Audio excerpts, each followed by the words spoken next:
Hello everyone, welcome to our next Kerbal Space Program video. So, in this video, we're going to be sending a SSTO to Laythe.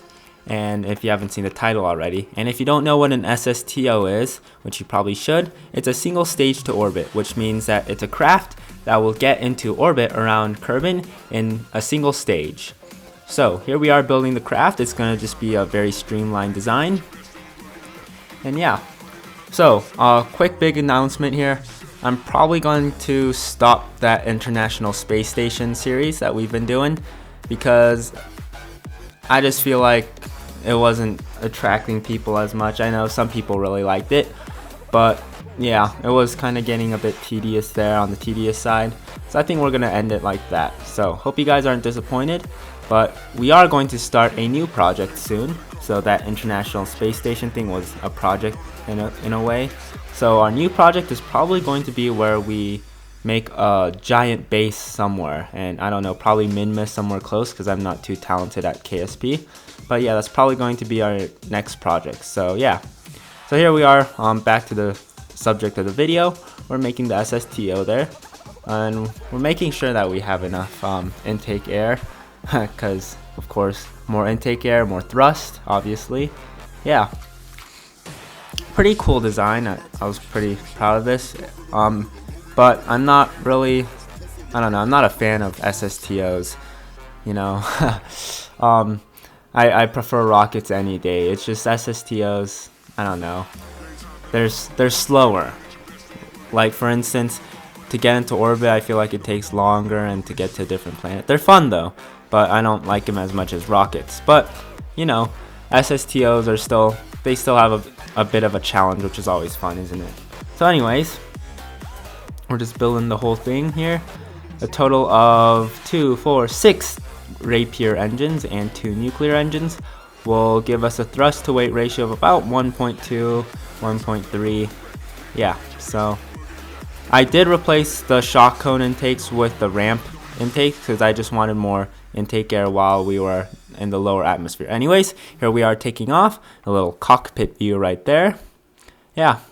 So with aerodynamic space planes, or like sleek space planes like this, you want to first, before you reach 1,000 meters, you want to get to a speed of about 500 meters per second, 600 meters per second.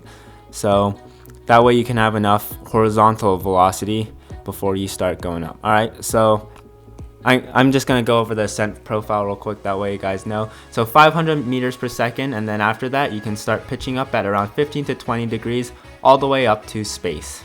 So I cut a lot of parts here because I want to keep the video short and entertaining, because our last few videos have been very long. So anyways, here we are. I probably should have added more thermal radiators because those started getting very hot because the nuclear engines start heating up along with the ore converter. But anyways, we don't have nearly enough delta V to get to Laythe, so we're going to just plan an encounter with Minmus there, and we're going to land and refuel. So there we are, just burning. There's just a little cinematic shot of the burn there. Yeah. So in case you're wondering, all of these burns are in real time. So that was the actual burn for this maneuver. I'm not just, you know, taking shots of me burning the engines there. But anyways, here we are, skipped over to the orbit around Minmus, and we're just getting ready to land. We have barely enough delta V there. It's getting really close. But with about 35 meters per second left, we make it. Touchdown. Alright. Perfect. And since Minmus's gravity is so low, it takes a while for this thing to land. Perfect.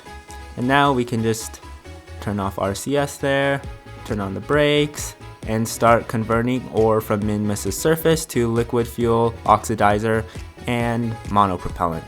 I had to retract the front landing gear because the drills weren't large enough, but it didn't seem to damage anything. And this is that Minmus SSTO site. I did skip over all the converting process because that took super long time. But anyways, here we are after a very lengthy time warp of converting. And we can just find a little slope there to take off. Because obviously on Minmus there is no atmosphere, so the wings are going to do nothing for us. We're going to have to use the pure power of the rocket motors. Yeah. It can be tricky taking off, so you guys have to be careful. It's a good idea to go up a slope and then use it kind of as a ramp. Anyways, here we are taking off. And when you take off from a moon, you can always go steep because there's no atmosphere to interfere and cause drag. Along with the lower gravity, of course. There we are. We have circularized, or not circularized, we've gotten into orbit there. And we can just extend our orbit. So we're around Kerbin now, and start maneuver node planning. So there we are, we got the encounter nice and quick. Kind of get it closer to Joule, that way we can spend less delta V. Yeah, and then we can burn ourselves to victory. Because last time I had the video and I had the whole burn going on, I just showed a little bit there. Keep the video shorter and more entertaining.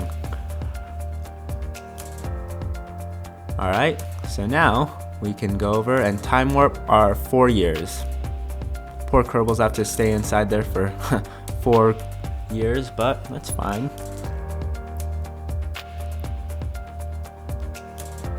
Yeah, so this SSTO turned out pretty nice.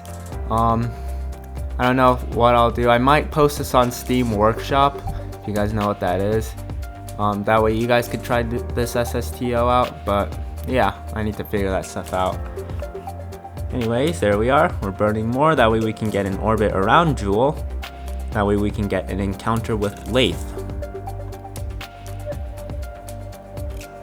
Oh yeah, one thing I forgot to mention about the ascent profile is after you get pretty high up and you switch modes on the Rapier engine, it might be a good idea to have an action group to turn off the intakes because that reduces drag. And of course I learned that from Matt Lowndes, so there we are, and we can, you know, try to circularize. It's incredible, the orbit is so large, it takes like a year and a half to actually go around because Joule is so large. Alright, so now we're in orbit around Joule, and I kind of, yeah, skipped a few parts there of boring orbital stuff, and we can just start our encounter.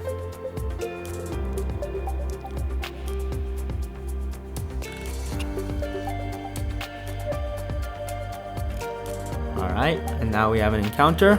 Do a quick save there to make sure we don't screw anything up. That way we have backup there. Nice little screenshot there. I like to take screenshots. And we can try to plan a maneuver to get us into Laythe. Kind of difficult at first, but I just found pretty easy way with 100 meters per second of delta V. Excuse me. So in case you guys are wondering, we are currently working on the next how-to video on how to make a wireless launch pad. So just gonna say it out right now. Make sure to hit that subscribe button and press like. I don't really enjoy saying that type of stuff, but it does help out. Alright, there we are. We're going into an encounter. And the thing is, alright, so I forgot to press record for the atmosphere re-entry, so I'm sorry guys, but there we are, we're flying. And yeah, it was so dumb, I was really mad I didn't have a quick save. Oh no, our plane crashed, and unfortunately we are stranded. Alright guys, so sorry I kind of forgot to press record on the re-entry. Hope you guys don't mind, but wanted to let you know we are now selling merch, if you believe it or not. So you sell it through Patreon. So for $9.99 a month, every 3 months you'll get a different sticker, and you can see the designs there. And for $19.99 a month, you'll get a poster after 3 months, a mug after 6 months, a t-shirt after 9 months, and a a tote bag after a year. So all the designs are right there. So if you guys are interested, there's a link down in the description. So hope you guys enjoyed. Tell me what you think in the comments. We'll see you next time.